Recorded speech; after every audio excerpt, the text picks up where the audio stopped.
सबसे पहले बोला जाता है कि अगर आप बहुत ज़्यादा चुकंदर खाते हैं, बीटरूट खाते हैं, तो किडनी स्टोन की प्रॉब्लम हो सकती है। पालक को लेके भी कहा जाता है कि अगर आप पालक डेली खाते हैं तो भी आपको पथरी बन सकता है। बहुत ज़्यादा जो डेयरी प्रोडक्ट्स हैं, दूध और दही, उसको भी कंज्यूम करने से किडनी स्टोन की प्रॉब्लम हो सकती है। किडनी स्टोन से बचना है तो बहुत ज़्यादा हाई प्रोटीन डाइट मत लो, उससे पथरी हो सकता है। हाँ, वही मैंने कहा, रेड मीट का अगर आपने इंटेक आपका बढ़ा तो फिर आपकी बॉडी में एसिड का लेवल बढ़ सकता है यूरिया की वजह से। सॉल्टी फूड का सेवन करते जी, हैं, बहुत ज़्यादा जी, नमक खाते हैं, जी। क्या उन्हें किडनी स्टोन की दिक्कत हो सकती है? बिल्कुल हो सकती है।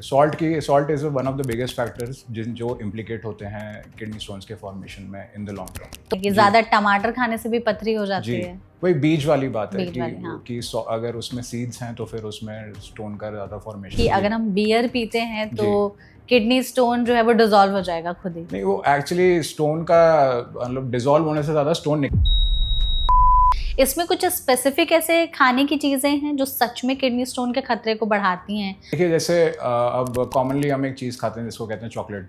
हाँ। तो चॉकलेट में बहुत ज़्यादा ऑक्सलेट होता है, तो उसकी वजह से ऐसे मैं ये नहीं कह रहा कि चॉकलेट नहीं खाना चाहिए बिल्कुल, बट हाँ, ओवर कंजम्पशन से हो सकता है, ऑक्सलेट उसमें बहुत ज़्यादा लेवल्स होते हैं। अच्छा, अगर हमें समझना हो कि लक्षण क्या है किडनी स्टोन के, तो वो कैसे समझेंगे? कुछ ऐसे 3-4 क्लासिकल सिम्पटम्स आप हमें देखिए, बताएंगे? क्लासिकल सिम्टम्स तो आते हैं कि आपका एब्डोमिनल पेन होता है।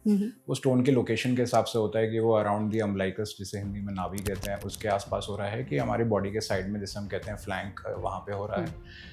दूसरी चीज़ ये हो सकती है कि फीवर आ सकता है। कोई भी स्टोन है तो वो एक इन्फेक्शन का सोर्स है, वहाँ पे यूरिन का फ्लो को वो इम्पीड कर रहा है, तो वो एक यूरिन की इन्फेक्शन का सोर्स बन सकता है, तो उसकी वजह से फीवर आ सकता है। कि कितने स्टोन्स मिनिमम से मैक्सिमम हो सकते हैं और उनका साइज कितना बड़ा या से कितना छोटा मल्टीपल हो स्टोन्स हो सकता है? सकते हैं। टाइप का डियर होता है, डियर फैमिली से बिलोंग करता है, उसके जैसे हॉर्न्स होते हैं, अच्छा। तो उसी शेप में एक स्टोन होता है, तो that stone actually is the biggest stone that we सी।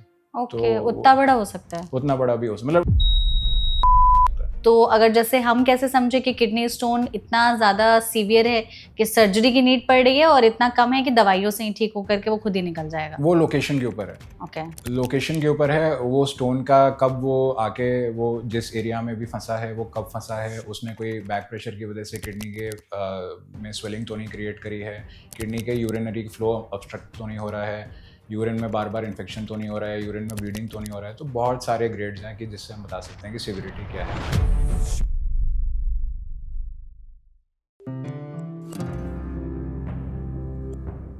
कई बार किडनी स्टोन का दर्द ऐसे दर्द के साथ आता है जैसे लोग जो पेशेंट्स है वो बताते हैं कि उनकी लाइफ का सबसे सीवियर और सबसे खराब दर्द था। तो ऐसे में किडनी में स्टोन बनने क्यों लगते हैं? क्या ऐसे लक्षण हैं जो हमें समय रहते पहचानना बहुत जरूरी होता है?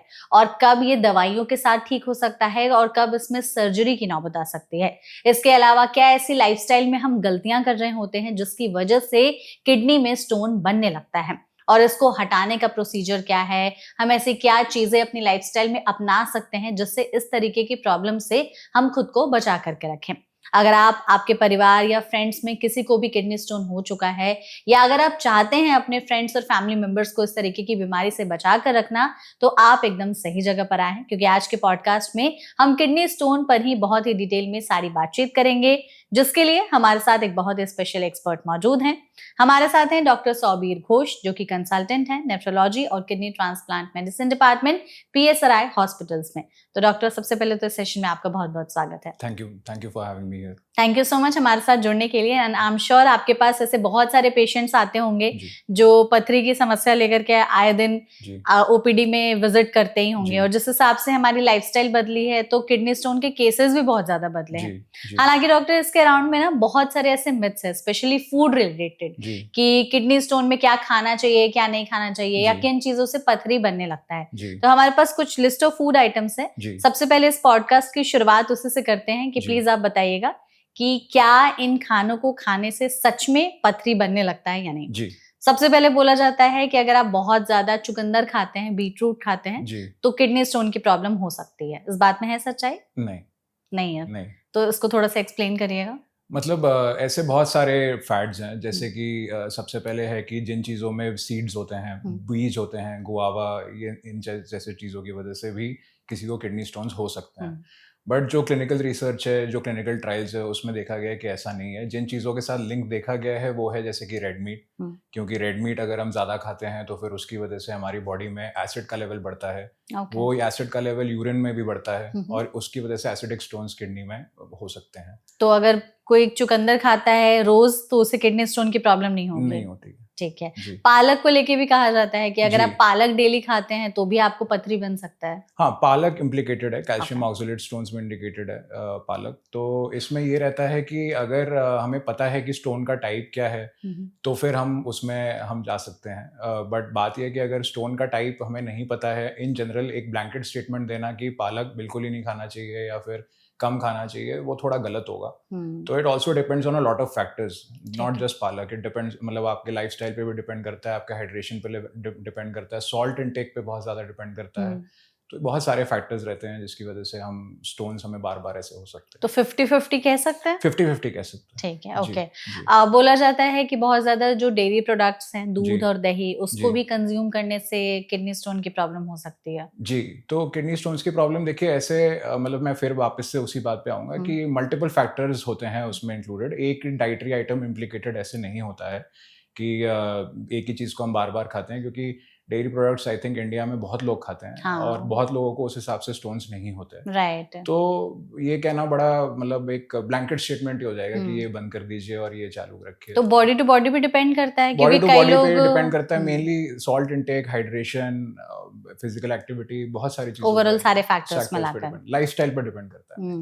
प्रोटीन जो है उसे किडनी से काफी ज्यादा एसोसिएट करके देखा जाता है। तो ये भी बोला जाता है कि किडनी स्टोन से बचना है तो बहुत ज्यादा हाई प्रोटीन डाइट मत लो, उससे पथरी हो सकता है। हाँ, वही मैंने कहा, रेड मीट का अगर आपने इंटेक आपका बढ़ा तो फिर आपकी बॉडी में एसिड का लेवल बढ़ सकता है यूरिया की वजह से। तो वो एसिड का लेवल, वो अगर किडनी में, यूरिन में बढ़ेगा तो फिर एसिडिक स्टोन्स का रिस्क बढ़ता है। तो ऐसे में प्रोटीन तो फिर हमें दाल में, पनीर में, चिकन में, इन सब में मिलता है, तो इन सबको खाने से किडनी स्टोन हो सकता है? नहीं, हमारी जो रिकमेंडेशन है, अगर कोई इंडिविजुअल हैं जो कि बिल्कुल एक्सरसाइज नहीं करते, जिसको हम हमारी टर्म्स में सेडेंटरी लाइफस्टाइल बोलते हैं, तो उसमें 1 ग्राम पर किलोग्राम, 0.8 ग्राम से लेके 1 ग्राम पर किलोग्राम तक रहता है इनका प्रोटीन इंटेक। तो अगर किसी का 70 किलोग्राम्स वेट है तो वो आप देख लीजिए 55 से 70 ग्राम्स के आसपास उनको प्रोटीन इंटेक एक डे में करना है, वो उनके लिए सेफ है। ठीक है, उससे ज्यादा नहीं। उससे ज्यादा अगर आपका एक्टिविटी लेवल ज्यादा है, जैसे कि इफ यू आर, जैसे आप स्ट्रेंथ ट्रेनिंग कर रहे हैं, आप रेजिस्टेंस ट्रेनिंग कर रहे हैं, हफ्ते में आप 3 से 5 ऐसे सेशंस कर रहे हैं, तो फिर आपका naturally protein intake muscle recovery के लिए आपको ज़्यादा करना पड़ेगा। उसमें आपका कम से कम 1.5 से 2 ग्राम्स पर किलोग्राम तक बात चली जा सकती है। अच्छा। विच एक्स्ट्रापोलेट्स टू 115 टू 140 मिलीग्राम्स पर kilograms in a total day.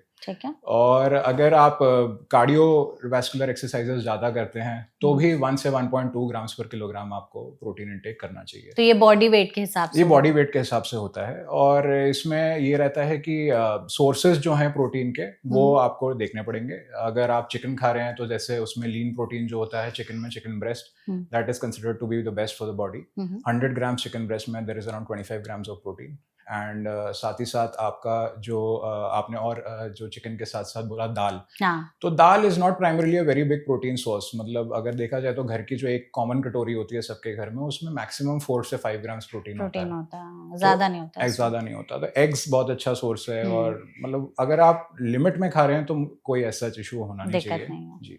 तो जो लोग बहुत ज्यादा सॉल्टी फूड का सेवन करते हैं, बहुत ज्यादा नमक खाते हैं, क्या उन्हें किडनी स्टोन की दिक्कत हो सकती है? बिल्कुल हो सकती है। Salt is one of the biggest factors जो इम्प्लिकेट होते हैं किडनी स्टोन्स के फॉर्मेशन में इन द लॉन्ग टर्म। तो एक दिन में फिर कितना सॉल्ट इंटेक रखें हम ताकि किडनी स्टोन की दिक्कत ना हो? होना चाहिए। वो कैसे मेजर करें? लेस देन 5 ग्राम्स मतलब टीस्पून, एक टीस्पून में जितना सॉल्ट आता है, एक टीस्पून के आगे वाले पार्ट में जो फ्लैट लाइन में जितना सॉल्ट आता है, दैट इज 1 टीस्पून 5 ग्राम्स। लेकिन जैसे सॉल्ट में भी डिफरेंट टाइप के सॉल्ट्स होते हैं, white salt, rock salt, pink salt, आजकल बहुत ज्यादा चल भी रहा है इसका। तो इसमें भी कुछ स्पेसिफिक है कि ये नमक खाएंगे तो? है उन लोगों के लिए जिनको ऑलरेडी कोई किडनी की प्रॉब्लम है। अच्छा। अगर आपको किडनी की प्रॉब्लम नहीं है, अगर आप नॉर्मल फंक्शनिंग किडनीज हैं, आपका प्रोटीन एस्टिमेशन आपने कराया वो नॉर्मल है, आपका किडनी फंक्शन आपने कराया वो नॉर्मल है, बेसिकली ईजीएफआर और यूरिन प्रोटीन क्रिएटिनिन एस्टिमेशन, वो अगर आपने दोनों चीजें कराई हुई है वो नॉर्मल है, तो फिर एज सच आपको कोई प्रॉब्लम आएगी नहीं। बट अगर आपका क्रिएटिनिन थोड़ा सा भी बढ़ा हुआ है या फिर आपका ईजीएफआर जो है वो लो है, तो फिर कुछ पर्टिकुलर टाइप्स ऑफ सॉल्ट हैं, जैसे कि पिंक सॉल्ट या फिर रॉक सॉल्ट, जिनमें कि पोटेशियम क्लोराइड होता है, या फिर आप देखेंगे कि लो सोडियम सॉल्ट बोल के भी सप्लीमेंट्स आजकल मार्केट किए जा रहे हैं, तो those are all potassium chloride. Okay. तो ऐसे केसेस में पोटेशियम का लेवल बढ़ सकता है बॉडी में, तो तब वो इम्प्लिकेटेड, मतलब तब वो नहीं लेने चाहिए, बट आमतौर पे ले सकते हैं अगर आपकी किडनीज अच्छे से फंक्शन कर रही हैं तो। ठीक है, ओके। जी। हमने सॉल्ट की बात कर ली, टमाटर को लेके भी कहा जाता है कि जी। ज्यादा टमाटर खाने से भी पथरी हो जाती जी, है। वही बीज वाली बात है बीज कि वाली, हाँ। अगर उसमें सीड्स हैं तो फिर उसमें स्टोन का ज़्यादा फॉर्मेशन रहता है, बट ऐसा यूजुअली अगर आपकी नॉर्मल फंक्शनिंग किडनीज हैं, अगर आपका नॉर्मल इनटेक है टमाटर का, तो फिर उसमें कोई प्रॉब्लम आनी नहीं चाहिए। प्रॉब्लम नहीं है। जी। एक myth I think I am sure आपने भी सुना होगा, आप तक जी। पहुंचा ही होगा जरूर, कि जी। अगर हम बियर पीते हैं तो जी। किडनी स्टोन जो है वो डिसॉल्व हो जाएगा खुद ही। नहीं, वो एक्चुअली स्टोन का मतलब डिसॉल्व होने से ज़्यादा स्टोन निकल जाएगा बोला जाता हाँ। है, तो वो इसलिए है क्योंकि हाइड्रेशन के ऊपर है बात। But beer is not the right source for hydration. Beer से इनफैक्ट अल्कोहल कंटेंट होने की वजह से डिहाइड्रेशन और होगा, अच्छा। तो जिसकी वजह से आपको अगर किडनी स्टोन है तो आपको इन्फेक्शन का भी रिस्क बढ़ सकता है, आपको यूरिन में ब्लीडिंग हो सकती है, बहुत सारी चीज़ें हो सकती हैं डिहाइड्रेशन की वजह तो से। इतना जो सोशल मीडिया पर या मार्केट में बातचीत होती है कि किडनी स्टोन हो गया तो लोग खुश हो जाते हैं कि अब तो बियर पीने का मौका मिल गया। जी हाँ, बिल्कुल। बट मैं अपने ओपीडी में जब भी पेशेंट्स देखता हूँ, मैं सबको मना करता हूँ कि इन मिथ्स में बिलीव ना करें, क्योंकि ये हाइड्रेशन के लेवल के ऊपर डिपेंड करता है। एक अगर किसी की उम्र अगर 9 साल से लेके 70 साल तक है, 9 to 69 ईयर्स ऑफ एज, तो उनको एटलीस्ट 40 ml पर किलोग्राम पानी पीना चाहिए एक दिन में। ठीक है। अगर आप 40 ml पर किलोग्राम पानी भी पिएंगे तो that is enough to maintain adequate hydration, that is enough to maintain a good urine flow. और उसमें आपका स्टोन अगर निकलने वाली लोकेशन पे है, जिस पे हम आएंगे बात पे, तो फिर निकल सकता है। ठीक है। कोकोनट वाटर पीने से भी क्या किडनी स्टोन निकल जाता है? कोई भी वाटर का सोर्स अगर है, कोई भी अगर ऐसा, बस शुगरी बेवरेज ना हो, अल्कोहलिक बेवरेज ना हो, बट कोई भी अगर ऐसा हाइड्रेशन का सोर्स है, जैसे कोकोनट वाटर बहुत अच्छा हाइड्रेशन का सोर्स है, क्योंकि उसमें भर भर के पोटेशियम है और अदर इलेक्ट्रोलाइट्स है, तो ये इन सब चीज़ों में ये हेल्पफुल रहता है। ठीक है। जी। अगर हमें जैसे आसान भाषा में समझना हो कि किडनी स्टोन बन क्यों जाता है, तो वो थोड़ा सा बताइए। देखिए, किडनी स्टोन बनने का सबसे मेन रीज़न तो होता है लाइफस्टाइल और सॉल्ट इंटेक, जो अभी के टाइम में देखा जा रहा है। क्योंकि अभी देखा जा रहा है कि किडनी स्टोन किसी भी एज में हो रहा है, किडनी स्टोन्स किसी भी मतलब एज ग्रुप में हो रहा है, किसी भी टाइप की एक्टिविटी जिनकी है लाइफ में, जो बहुत बिल्कुल काम नहीं करते, सेडेंटरी लाइफस्टाइल हो, या फिर बहुत ज़्यादा वर्कआउट करते हैं, बहुत ज़्यादा एक्टिव है, उनमें भी हो रहा है। तो दिस इज़ मोस्टली जो बिलीव किया जाता है वो ये है कि वो प्रोसेस्ड फूड्स का जो हमारा इंटेक बढ़ गया है एज अ कम्युनिटी, तो वो उसमें फिर उसकी वजह से इम्प्लिकेटेड है। साथ में जो हम सप्लीमेंट्स लेते हैं, कुछ कुछ सप्लीमेंट्स आए थे, जैसे प्रोटीन प्रोजेक्ट स्टडी आई थी इंडिया में, जिसमें ये बताया गया था कि 70% प्रोटीन सप्लीमेंट्स में हैवी मेटल्स हैं। प्रोटीन पाउडर्स वगैरह प्रोटीन पाउडर्स में आई थी, फिर वो डिस्क्रेडिट भी हुई है। उसको लेकर एक बेसिकली हिंदी में कहेंगे असमंजस है कि मतलब हैवी मेटल्स पाए भी गए थे, फिर कुछ लोगों ने बोला था कि टेस्ट की सैंक्टिटी जो है वो ठीक नहीं है। अच्छा। तो ये सारी चीज़ें हैं जो एक साथ चल रही हैं। मेन बात तो है कि लाइफस्टाइल और प्रोसेस्ड फूड्स की वजह से हम देखते हैं कि स्टोन्स का बढ़ जाता है। और फिर ये स्टोन्स अगर मतलब आपका अगर कहीं पे भी, जैसे हम जिसे कहते हैं ना कि आप अगर यूरिन जो है वो सुपर सैचुरेट हो गया कुछ क्रिस्टल्स को लेके, तो उनका स्टोन बनने का रिस्क बढ़ जाता है। ओके। लेकिन डॉक्टर, कई लोग ऐसे होते हैं जो सिर्फ घर का खाना खाते हैं, बाहर का खाना नहीं खाते, ना जंक फूड ना प्रोसेस फूड, लाइफस्टाइल भी उनकी ठीक है, उसके बावजूद भी उनको किडनी स्टोन हो जाता है। हाँ, वो इडियोपैथिक कॉजेज होते हैं। मतलब इडियोपैथिक मतलब कि उनका कोई कॉज नहीं है। अच्छा, मतलब कि वो बिना रीजन के वो भी होते हैं, आजकल की डेट में देखा जाता है उनको। आपने जैसे हमें बताया कि लाइफस्टाइल जो है वो बहुत बड़ा मतलब रोल प्ले करता है, उसके अलावा प्रोसेस्ड फूड्स का, जंक फूड का इंटेक जो है, इसमें कुछ स्पेसिफिक ऐसे खाने की चीजें हैं जो सच में किडनी स्टोन के खतरे को बढ़ाती हैं, अगर हमें सिर्फ खाने से रिलेटेड समझना हो, ताकि हमारी ऑडियंस को एक आइडिया लग जाए कि हाँ, इन चीजों को खाने से सच में पथरी होने का रिस्क रहता है। देखिए, जैसे अब कॉमनली हम एक चीज खाते हैं जिसको कहते हैं चॉकलेट। तो चॉकलेट में बहुत ज्यादा ऑक्सलेट होता है, तो उसकी वजह से ऐसे मतलब ऐसा मैं ये नहीं कह रहा कि चॉकलेट नहीं खाना चाहिए बिल्कुल, बट हाँ, ओवर कंजम्पशन से हो सकता है, ऑक्सलेट उसमें बहुत ज़्यादा लेवल्स होते हैं। बट आमतौर पे अगर हमारी बॉडी नॉर्मल फंक्शन कर रही है तो वो उसको मतलब डाइजेस्ट कर लेती है और फिर मेटाबोलाइज कर लेती है। चॉकलेट मतलब कौन सा, नॉर्मल चॉकलेट या डार्क चॉकलेट? कोई भी चॉकलेट होता है, उसमें ऑक्सलेट होता है। तो अब पर ऐसा मना नहीं है कि चॉकलेट नहीं खाना, तो बेसिकली मेरा कहने का मतलब ये है कि कोई डाइटरी रिस्ट्रिक्शन एज सच है, there are no certain foods that are implicated कि इन रीनल स्टोन्स। इसके अलावा कुछ ऐसे और फैक्टर्स हैं जो किडनी स्टोन की तरफ बढ़ाते हैं हमें हर दिन, जो हमें अपनी लाइफस्टाइल से कट डाउन कर देना चाहिए, कि अगर हम चाहते हैं खुद को कि पथरी से बचा करके रखें, तो ये चीजें तो एज अ डॉक्टर आप एडवाइस करते हैं कि बिल्कुल ना करो? देखिए, सॉल्ट इंटेक आपका कम होना चाहिए, आपको रेड मीट इंटेक नॉर्मल रखना चाहिए, रेड मीट इंटेक बहुत ज़्यादा नहीं करना चाहिए, और साथ ही साथ आपको हाइड्रेशन मेंटेन करना चाहिए अपना। Hydration is the key. Hydration मतलब एक दिन में कितना पानी पिए इंसान ताकि देखिए, एक किडनी दिन स्टोन में ना हो? अगर आप ये कितना पानी पिए ना, ये बहुत ही एक मतलब जनरलाइज स्टेटमेंट नहीं दे सकते सबके लिए, क्योंकि it depends on the age, ठीक इट है। Depends on the weight, it depends on the activity level, it depends on the environment, and it depends on the health status. Health status क्या है patient का। तो मैं धीरे धीरे अगर इस पर बात करूँ, तो एज जो होती है, जब हमारा जैसे 1 साल से कम की उम्र है, तो हमारी बॉडी का surface area to weight ratio बहुत हाई होता है, तो उसमें हमें 150 ml पर किलोग्राम एटलीस्ट पानी पीना चाहिए, बॉडी वेट के हिसाब से।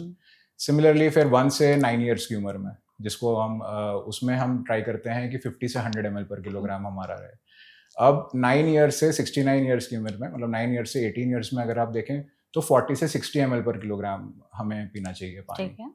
और अगर 69 से और 19 से 69 के बीच में, मतलब तो 18 के बाद, तो फिर हम बोलेंगे कि 40 ml पर किलोग्राम के हिसाब से हमें पानी पीना चाहिए एक दिन में। ठीक है। तो ये जैसे स्टेटमेंट्स हैं कि 4 लीटर पीना चाहिए, 8 ग्लास पीना चाहिए, ये सब नहीं है, थोड़ा टेक्निकल है इसमें चीज़ें, क्योंकि अब एज के हिसाब से हमारा ये डिलीनिएशन है, वेट के हिसाब से हमारे को ऐसे मेंटेन करना है। तीसरी चीज़ आती है कि हेल्थ स्टेटस क्या है पेशेंट का। अगर किसी को फीवर आ रहा है, तो उनका जितना इंटेक है उससे 10 से 15% ज़्यादा इंटेक करना है, बढ़ाना है, क्योंकि फीवर में जब टेम्परेचर बढ़ता है तो बॉडी के लॉस बढ़ते हैं। पसीना भी आता है। कोई प्रेग्नेंट है तो उनको एटलीस्ट 300 to 500 ml ज़्यादा एक्स्ट्रा पानी पीना चाहिए, जो उनका वेट बेस्ड डोजेज है उसके हिसाब से। और साथ ही साथ अगर कोई लैक्टेशन में है, कोई ब्रेस्ट फीड कर रही है मदर, तो उनको तो 700 से 1000 ml प्रतिदिन बढ़ाना चाहिए अपना इंटेक। ये हुआ हेल्थ स्टेटस के अकॉर्डिंग। फिर क्लाइमेट के अकॉर्डिंग, गर्म क्लाइमेट में जब बहुत ज़्यादा स्वेटिंग होती है, नेचुरली हमें उसे कंपनसेट करने के लिए 700 to 1000 ml पानी पीना पड़ेगा एक्स्ट्रा। कोल्ड क्लाइमेट्स में वही 300 to 400 ml है। और एक्टिविटी स्टेटस ये कहता है कि अगर आप सेडेंटरी हैं तो ठीक है, अगर आपका एडोलेसेंट हैं, यंग एडल्ट हैं, तो 40 ml पर किलोग्राम आपके लिए ठीक है। बट अगर आप एक्सरसाइज कर रहे हैं, बहुत ज़्यादा एक्सरसाइज कर रहे हैं, आप एंड्योरेंस एथलीट की तरफ जा रहे हैं, उतना ज़्यादा एक्सरसाइज कर रहे हैं, तो फिर आपको at least 1 to 2 litres with electrolytes आपको अपनी बॉडी को रिप्लेनिश करना चाहिए। और सिमिलरली अगर आप वेट ट्रेनिंग कर रहे हैं 3 से 4 बार हफ्ते में, तो फिर आपको 500 to 600 ml पर डे बढ़ाना चाहिए। परफेक्ट। ये आपने हमें बहुत ही सिंप्लीफाई करके समझा दिया कि किस हिसाब से हमें जो पानी की क्वांटिटी है उसको अपनी लाइफस्टाइल में बढ़ाना चाहिए। एज बता दिया आपने हमें, इसके अलावा हमारी फिजिकल एक्टिविटी कितनी होगी उस हिसाब से। तो आई एम श्योर ये वाला जो पार्ट है पानी का, इससे हमारी ऑडियंस को बहुत सारे जो कंफ्यूजन है वो क्लियर हो गए होंगे कि एग्जैक्टली कितना पानी पीना चाहिए, तो वो अपना आइडिया लगा लेंगे। अब हर किसी के घर में ग्लास डिफरेंट है। हाँ, वो कह भी नहीं सकते। 8 ग्लासेस बोलना थोड़ा मतलब ठीक, वैसा वेग सा आंसर हो जाएगा। परफेक्ट। डॉक्टर, अगर जैसे किडनी स्टोन का आपने हमें बता दिया कि होता क्यों है, कुछ लोगों में कोई ऐसे कारण होते हैं जो पता भी नहीं चलते हैं। किडनी स्टोन का लोकेशन कितना मैटर करता है कि कहाँ हुआ है किडनी स्टोन? बहुत ज्यादा मैटर करता है। बहुत ही अच्छा क्वेश्चन है, क्योंकि इससे बहुत सारी चीजें डिटरमिन करती हैं। जैसे अगर हमारा किडनी है और किडनी से हमारा ब्लैडर है, यूरिनरी ब्लैडर, जहाँ पे कनेक्शन यूरिन हमारा जमा होता है, किडनी से यूरिन बन के नीचे यूरेटर के थ्रू आता है। यूरेटर जिसको हम पेशाब की नलकी भी बोल सकते हैं, वो आती है, किडनीज के थ्रू निकलती है, ब्लैडर से कनेक्ट होती है। और फिर उसके बाद जैसे मेल्स हैं तो उनमें मेल रिप्रोडक्टिव सिस्टम, फीमेल है तो फीमेल रिप्रोडक्टिव सिस्टम स्टार्ट हो जाता है। तो जो यूरेटर है, जो किडनीज और ब्लैडर्स के बीच में कनेक्शन है, तो उनमें कहाँ पे स्टोन है वहाँ पे डिटरमाइन करता है कि हमें क्या यूज़ करना है, हमें कोई सर्जिकल टेक्निक यूज़ करना है या फिर हम मेडिसिन यूज़ करते हैं। जब हम मेडिसिन यूज़ करते हैं तो फिर हम इसको मेडिकल एक्सपल्सिव थेरेपी बोलते हैं। ठीक है। तो इसमें यूरेटर जो है उसको हम 3 पार्ट में डिवाइड करते हैं, अपर, मिडिल और लोअर। अगर आपका लोअर यूरेटर में स्टोन फंसा है, तो अगर आप मेडिकल एक्सपल्सिव थेरेपी, हाइड्रेशन ये सब मेंटेन करेंगे तो 70% चांस होता है कि आपका स्टोन निकले। और अगर आपका मिडिल यूरेटर है, इसी में भी आप मेडिकल एक्सपल्सिव थेरेपी लें और अच्छे से हाइड्रेशन करें, तो आपका 30 से 40% चांस होता है निकलने का। ठीक है। अपर यूरेटर में बहुत ही मुश्किल होता है, लेस देन 5% चांस होता है कि हम्म। आपका स्टोन निकल पाए। ओके, तो इन लोगों में क्या फिर सर्जरी करनी पड़ती है? हाँ, मतलब अपर यूरेटर में अगर आप मेडिकल एक्सप्लोसिव थेरेपी में मैंने अपनी क्लिनिकल प्रैक्टिस में देखा है कि जैसे जो मेडिसिन्स आती हैं, जैसे अल्फा ब्लॉकर्स आती हैं, तो आप इनको यूज़ करते हैं करीब-करीब अगर कोई ऐसा हम पहले सबसे पहले एक सीटी कराते हैं। सीटी में हमें पता चल जाता है कि स्टोन कहाँ पे है, हमें पता चल जाता है कि स्टोन की वजह से कोई किडनी में बैकफ्लो तो नहीं हो रहा, किडनी में स्वेलिंग तो नहीं हो रही, किडनी डैमेज होने का तो कोई रिस्क नहीं है। अगर किडनी में डैमेज होने का रिस्क रहता है तो हम तो अगर लोअर यूरेटर स्टोन भी है तो उसमें भी हम सर्जरी करने के लिए बोल सकते हैं। बट अगर ऐसा नहीं है, अभी वो स्टोन मतलब बहुत टाइम नहीं हुआ स्टोन को उस एरिया में फंसे हुए, तो फिर हम उसमें ट्राई करते हैं कि मेडिकल एक्सप्लोसिव थेरेपी हम दे दें और फिर उसमें 2 to 4 वीक्स के लिए हम देते हैं और उसमें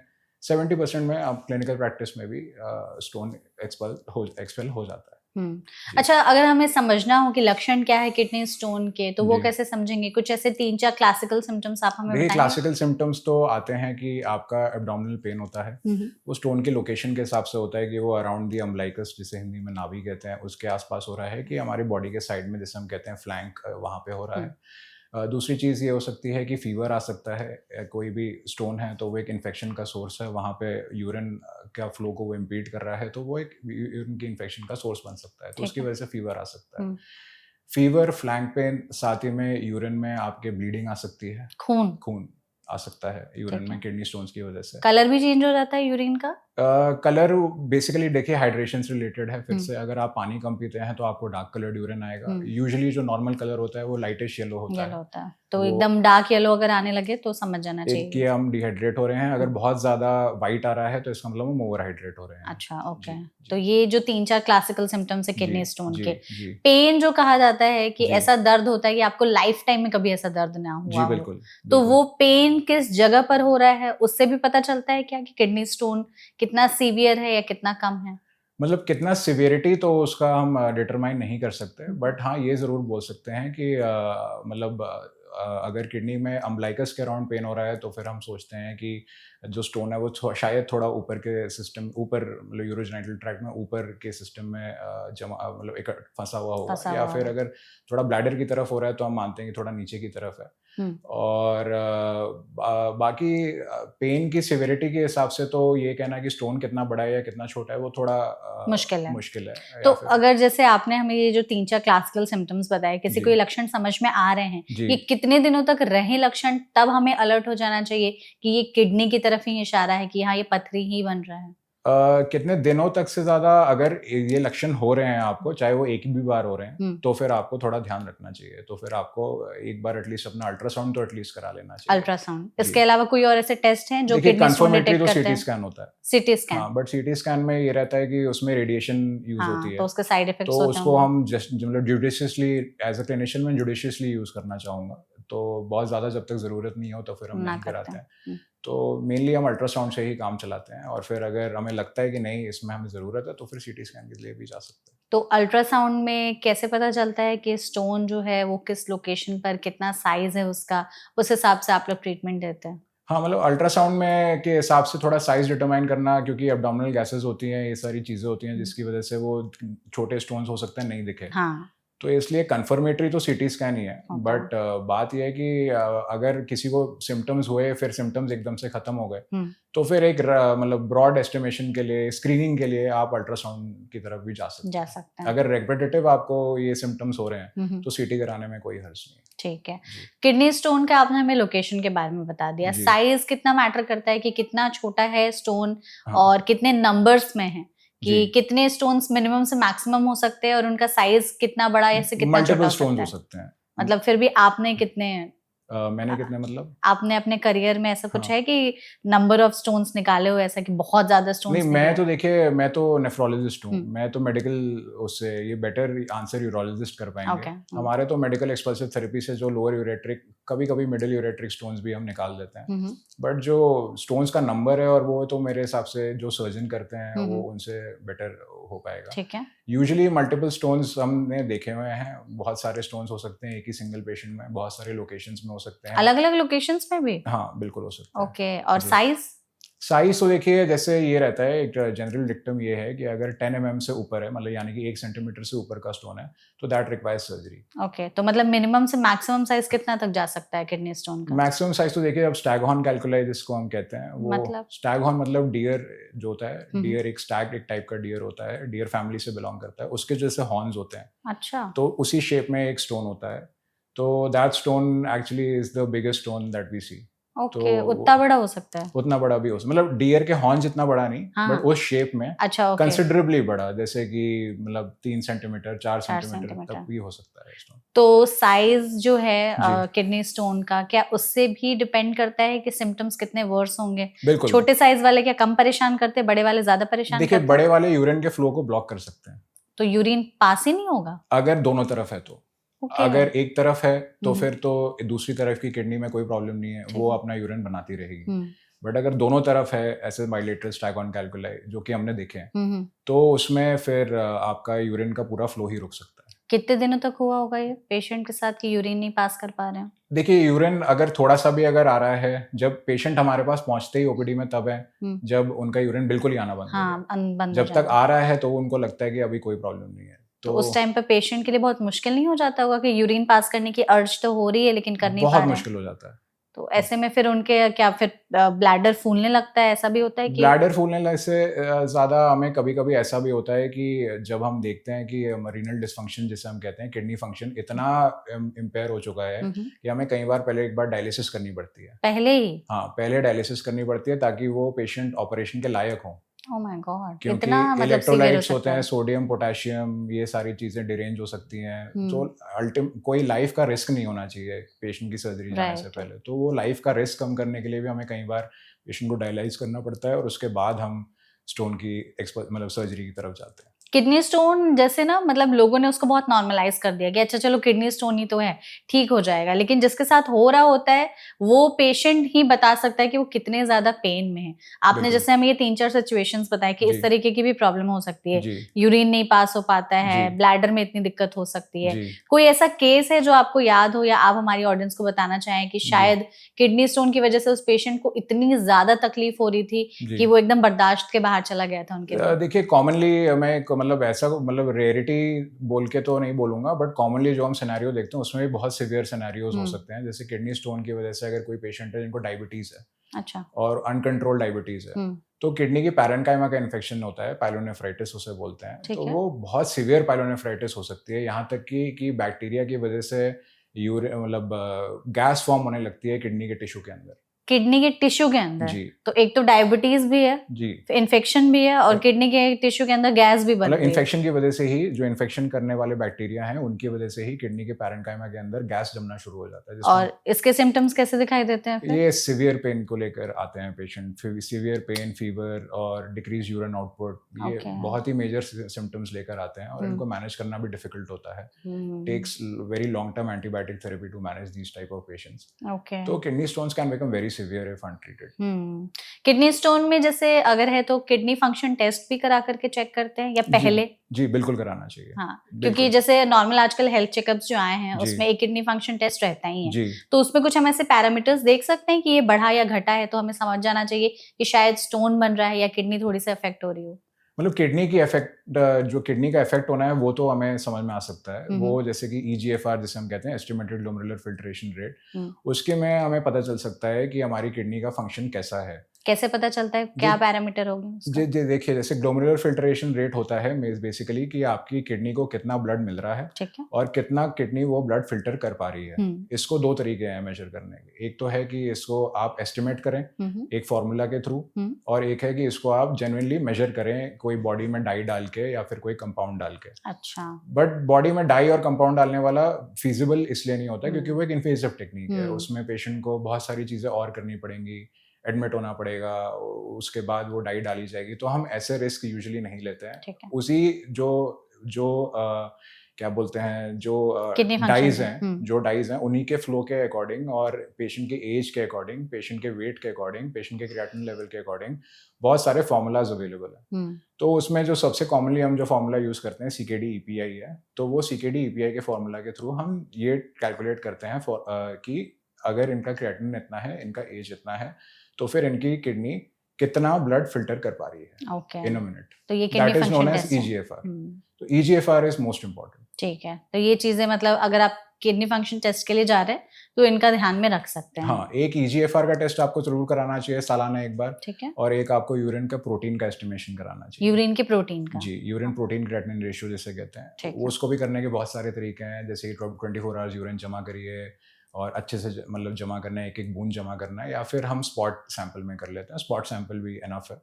तो ये दोनों टेस्ट सालाना हर पेशेंट के होने चाहिए, ठीक हर है। किसी के, मतलब रादर देन पेशेंट नहीं बोलना चाहिए, that will be the wrong हाँ, मतलब हर एक नॉर्मल हर इंसान। एक नॉर्मल इंसान को ये दोनों टेस्ट सालाना एक बार कराने चाहिए। इसमें डॉक्टर किडनी स्टोन का जो टाइप है वो भी कुछ होता है क्या, कि अलग अलग टाइप के होते हैं किडनी जी स्टोन्स जी। भी? तो जब भी किडनी स्टोन हम ऐसे या तो सर्जिकली या मेडिकल एक्सपल्सिव थेरेपी से अगर हमारे को किडनी स्टोन बॉडी से बाहर में मिलता है, तो फिर हमको उसका स्टोन एनालिसिस कराना चाहिए। स्टोन एनालिसिस से पता चलता है कि ये किस टाइप का स्टोन है। इंडिया में सबसे कॉमन टाइप है कैल्शियम ऑक्सलेट, और कैल्शियम ऑक्सलेट स्टोन भी हो सकते हैं, कैल्शियम फॉस्फेट स्टोन्स भी हो सकते हैं, स्ट्रूवाइट स्टोन्स होते हैं, बहुत विभिन्न तरीके के, uric acid stone, cysteine stone, xanthine stone, बहुत सारे स्टोन्स होते हैं। तो क्या पता चलता है इनसे, टाइप ऑफ स्टोन से? इनसे टाइप से आप ये पता कर सकते हैं कि जैसे आप पेशेंट को बोल सकते हैं कि मतलब कि डाइटरी रिस्ट्रिक्शंस आपको क्या क्या करनी है। अच्छा। तो किस चीज़ की वजह से ये बढ़ सकता है, ओके। तो तब आप और बेटर तरीके से ये बता सकते हैं। ठीक है। दूसरी चीज़ ये है कि किसी भी स्टोन के पेशेंट में अगर आ रहे हैं आपके पास, आपको 24 आवर एस्टिमेशन कराना चाहिए कैल्शियम का, फॉस्फोरस का, सिट्रेट का, यूरिक एसिड लेवल्स का। तो इससे आपको पता चलेगा कि बॉडी की कोई इनहेरेंट मेटाबॉलिक प्रॉब्लम तो नहीं है जिसकी वजह से ये सारी चीज़ें बढ़ रही हैं, जैसे सिट्रेट कम हो रहा है, कैल्शियम बढ़ रहा है, फॉस्फोरस बढ़ रहा है, या यूरिक एसिड बढ़ रहा है। तो उसके हिसाब से भी आप थोड़ा डायग्नोसिस की तरफ जा सकते हैं, ताकि पेशेंट को बाद में ये स्टोन्स रिकर ना करें और आगे लाइफ के लिए प्रॉब्लम क्रिएट ना करें। तो बेसिकली मतलब स्टोन से ये पता चल सकता है कि उनकी बॉडी को कौन से खाने सूट कर रहे हैं, कौन से नहीं कर रहे हैं, कौन सा टाइप का स्टोन है, क्या इनके चांसेस हैं वापस बनने के, क्या इनको क्या डाइटरी मॉडिफिकेशंस करने चाहिए। ठीक है। ऐसा है कि किडनी स्टोन अगर एक बार ठीक हो गया तो दोबारा भी हो सकता है? हाँ, बिल्कुल हो सकता है। बार बार हो सकता है? बार बार भी हो सकता है। तो अगर जैसे हम कैसे समझे कि किडनी स्टोन इतना ज्यादा सीवियर है कि सर्जरी की नीड पड़ रही है, और इतना कम है कि दवाइयों से ही ठीक होकर के वो खुद ही निकल जाएगा? वो लोकेशन के ऊपर है। ओके। लोकेशन के ऊपर है, वो स्टोन का कब वो आके वो जिस एरिया में भी फंसा है वो कब फंसा है, उसने कोई बैक प्रेशर की वजह से किडनी के में स्वेलिंग तो नहीं क्रिएट करी है, किडनी के यूरिनरी फ्लो ऑब्स्ट्रक्ट तो नहीं हो रहा है, यूरिन में बार बार इन्फेक्शन तो नहीं हो रहा है, यूरिन में ब्लीडिंग तो नहीं हो रहा है। तो बहुत सारे ग्रेड्स हैं कि जिससे हम बता सकते हैं कि सिविरिटी क्या है, और उस सिविरिटी के हिसाब से फिर हम आगे बढ़ते हैं। ओके। तो ऐसा है कि अगर दवाइयां दी जाती हैं तो फिर वो स्टोन खुद ही निकल जाता है? अगर वो लोअर यूरेट्रिक स्टोन है तो मैंने जैसे बताया 70% चांस होता है कि हाइड्रेशन के साथ वो निकल सकता है। क्योंकि मतलब आम भाषा में तो यही कहते हैं कि दवाइयां दी हैं, पानी पीने को बोला है ज्यादातर, और ये सारी चीजें हैं तो फिर स्टोन खुद ही निकल जाएगा। हाँ, बट अगर किडनी के अंदर है कोई स्टोन, किडनी के मांसपेशी जो है किडनी की, उसके अंदर है वो स्टोन, तो उससे मैं मतलब कोई ऐसी चीज नहीं है कि वो स्टोन निकल जाए। वो स्टोन जैसा है वैसे ही रहेगा। सिर्फ यूरेट्रिक स्टोन्स को, वो भी लोअर यूरेट्रिक और थोड़ा बहुत मिडिल यूरेट्रिक स्टोन्स को आप मैनिपुलेट कर सकते हैं। बाकी अपर यूरेट्रिक और किडनी के अंदर के जो स्टोन्स हैं, दोस कैन नॉट बी मैनिपुलेटेड। तो उनके लिए फिर सर्जरी की नीड होती है? उनके लिए हाँ, अगर वो उनकी वजह से कोई सिम्टम्स हो रहे हैं, बार बार इन्फेक्शन हो रहा है, यूरिन में ब्लीडिंग हो रही है, बार बार पेन हो रहा है, तो डेफिनेटली अगर उनका साइज 10 mm से ऊपर है तो भी सर्जरी इंडिकेटेड है। तो अगर उनका साइज 6 mm से ऊपर है और ये सारे सिम्टम्स हैं तो भी सर्जरी इंडिकेटेड है। सर्जरी क्या बहुत ज्यादा पेनफुल होती है? नहीं, ऐसा नहीं होता है। ऐसा नहीं होता। तो 1 डे प्रोसीजर होता है सर्जरी का? 1 डे प्रोसीजर होता है। ओके। सर्जरी के बाद कुछ रिस्ट्रिक्शंस करने होते हैं कि आप वापस किडनी स्टोन की प्रॉब्लम ना हो, तो कुछ चीजें ध्यान में रखें? देखिए, स्टोन एनालिसिस हमें पता चल जाता है कि स्टोन को इस टाइप का है, तो फिर हम उसके हिसाब से डाइटरी मॉडिफिकेशंस कर सकते हैं। पेशेंट को बोल सकते हैं कि ये चीजें हैं जो आपको अवॉइड करनी है। लाइफ टाइम मतलब at least for the next 2 to 3 months तो बिल्कुल अवॉइड करनी चाहिए, है ना। और अगर आपको लग रहा है कि प्रोपेंसिटी ज़्यादा है, बार बार स्टोन्स बन रहे हैं, तो नेचुरली वो लाइफ टाइम भी बात हो सकती है। और दूसरी चीज़ ये कि अगर ऐसा कुछ होता है कि सर्जरी के बाद सिम्टम्स थोड़े से ज़्यादा परसिस्ट करने लगते हैं, कि अगर अच्छे से सर्जरी ना हुई हो या कुछ रेड फ्लैग्स? देखिए, वो अब सर्जरी में कोई भी आप जैसे कुछ भी करते हैं तो फिर उसमें एक फॉरेन बॉडी आप अपनी बॉडी के अंदर इंसर्ट कर रहे हैं, तो उसका एक रिस्क तो रहेगा ही कि थोड़ा बहुत मतलब कि इन्फेक्शन हो सकता है या प्रॉब्लम्स बढ़ सकती हैं। बट स्टोन अगर बॉडी में है और फिर वो सिम्टम्स कॉज कर रहा है तो वो ज़्यादा बड़ी प्रॉब्लम है। हाँ, रिस्क वर्सेस बेनिफिट रेशियो को अगर हम वे करें वे तो करें रिस्क तो। ज़्यादा है एक स्टोन को बॉडी में रखने का और सर्जरी से डरने का और बेनिफिट का।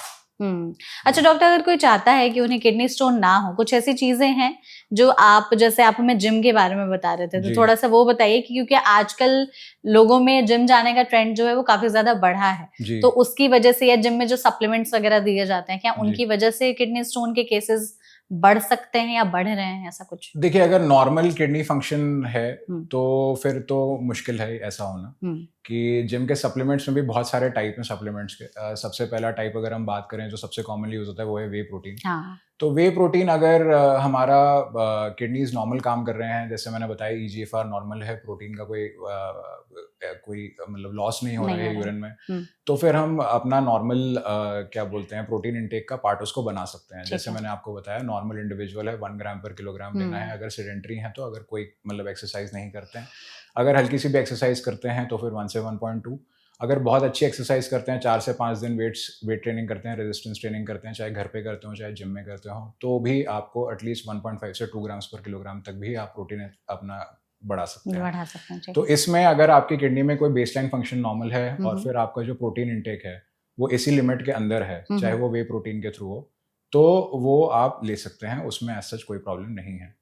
रही बात जो और सप्लीमेंट्स आते हैं जैसे कि प्री वर्कआउट वगैरह, ये सब प्रोसेस्ड होती हैं ये चीज़ें।